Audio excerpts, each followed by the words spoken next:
ball again, and this is exactly what we were talking about.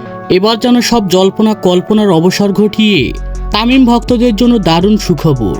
Nazmul Hasan শান্তর পরিবর্তে বাংলাদেশের অধিনায়ক হয়ে জিম্বাবুয়ের বিপক্ষে তামিম ইকবাল অধিনায়ক হয়ে আবারও দলে ফিরেছেন তিনি, আর যা কিনা সামাজিক যোগাযোগ মাধ্যমে একেবারে ভাইরাল।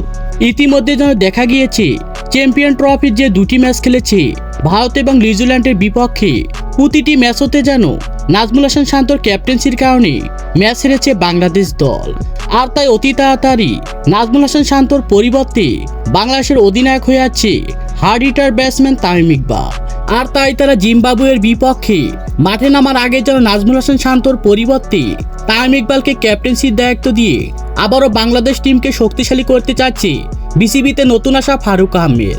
তো দর্শক, আপনারাও কি চান বাংলাদেশের অধিনায়কত্ব এমনকি ওপেনিং পজিশনে আবারও তামিম ইকবালকে নেওয়া হোক? সে বিষয়ে আপনাদের গুরুত্বপূর্ণ মতামত জানাবেন আমাদের ভিডিওর কমেন্ট বক্সে। ধন্যবাদ।